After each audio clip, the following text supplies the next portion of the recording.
And silence or saying, talk to an immigration lawyer isn't enough. I mean, it might have been before Padilla. It's no longer enough. Okay, and he went over the chart regarding specific duty to advise and then the general duty to advise. Okay, so the first step, there are 3 steps to effective Padilla representation. The first step is to investigate your client's immigration status and criminal history. Determine their defense goals, and then analyze the immigration consequences. Some of this might seem a little preliminary or elementary, but stick with us. You need to find out their immigration status and history, and family ties and other equities, because that will come in to play later. Their custody status, and if they have an ICE hold, and their criminal history, charges, and plea.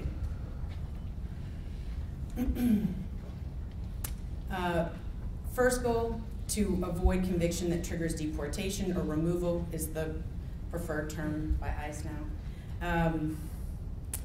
Preserve their eligibility to get future immigration benefits.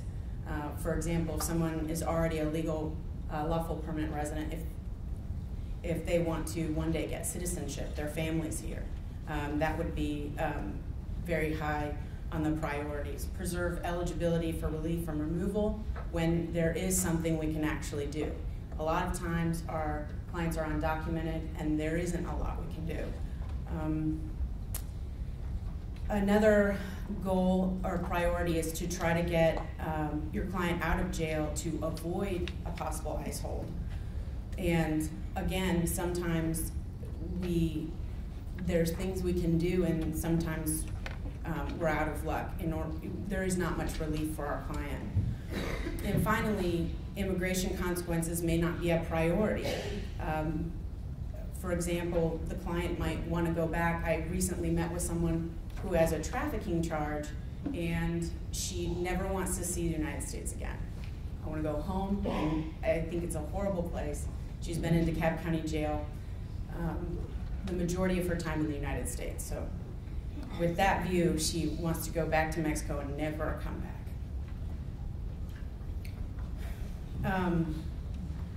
So we have to analyze, and that's why we're trying to get a sheet for you so that you can look quickly and see if that charge or plea would trigger removal proceedings. And a lot of times it does. They include many crimes, including theft. Crimes that we wouldn't necessarily consider that serious are serious enough to trigger removal. And also there's, you want to determine if there's discretionary relief or future eligibility. And that's down the road, and I think our panel will probably discuss this, but there are situations where in immigration court they will have an opportunity to argue how hardship or how long they've been here or if their family's here. And so that's when, if you have an eye towards that, that's when you try to look at if there's discretionary relief.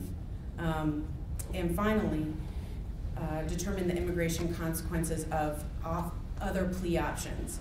And we hope to be available as a resource for this, but we're both busy with full-time jobs to come up with alternative pleas that do not trigger removal proceedings. They are not a conviction for purposes, or we can try to help you find a crime that doesn't trigger, even if it is a conviction, removal proceedings. You did it again. Did I hit it again?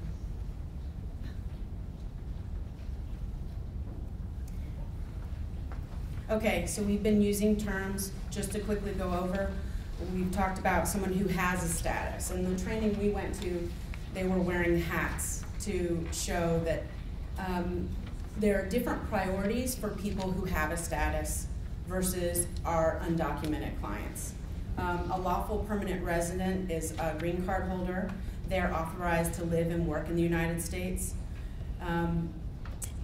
they're subject to grounds of removal or deportability. That site, it also applies to LPRs if they leave the country and attempt to re-enter.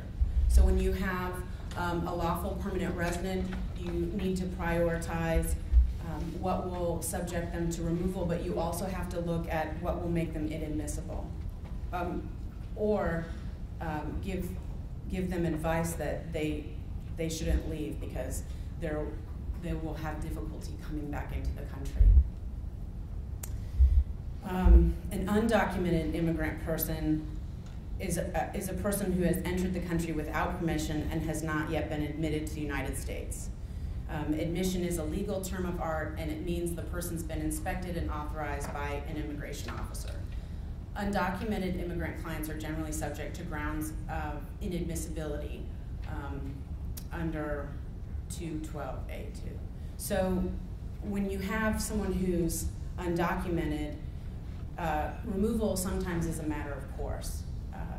If they have an ICE holder detainer based on their not being in the country lawfully, there's a lot of times not much we can do in terms of removal. But we can look at or prioritize what would keep them from being inadmissible in the future if they were to try to come back in legally. So other classes of immigrants include visa overstays, current visa holders, temporary protected status, and asylum. Temporary protected status generally covers people from a few countries in Central America, and it's an older program, so you might not see it that much. In terms of visa overstays, if people come in with some sort of status and it expires for some reason, they're still in a much better place than someone who came in with no status at all. So look at if they came in, how they came in. If they came in legally, then there's a lot more we can do for them, and there are some priorities about protecting their status or future eligibility for citizenship. Okay, so the distinction, I've already kind of gone over it between inadmissible and deportable. So those things that render someone inadmissible are reasons the government can prevent people from coming in, and this applies to undocumented legal permanent residents or lawful permanent residents seeking re-entry and visa overstays. And deportable or removal, people subject to removal proceedings, are reasons the government can kick people out. And this applies to people who are here with a status. It also applies to undocumented. And obviously, as you've seen in your work, it applies to people who are undocumented. But the reason why we bring up the distinction is because you're going to have different priorities based on what the relief that is available and the priorities. And generally with undocumented, they're going to be subject to removal.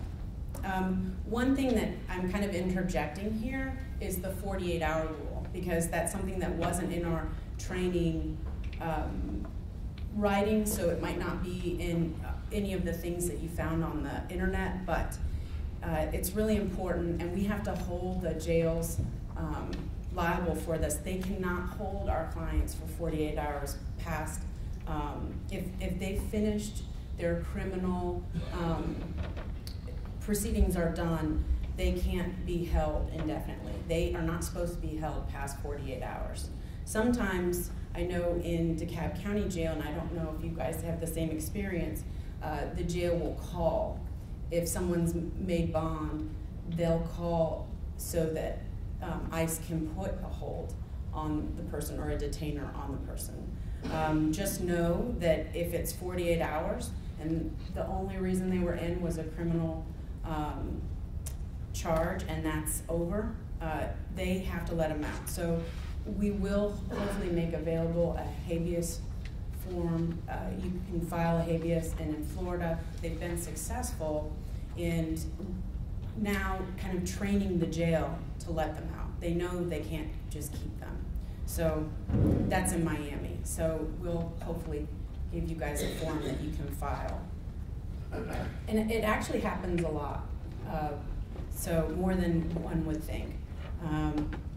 So the detainer requests that the jail police hold someone 48 hours after the criminal case is resolved, that is dismissed, sentence concluded, acquitted, which is the best one, right? Or when bail's been posted. And being held beyond the 48 hours is unlawful imprisonment.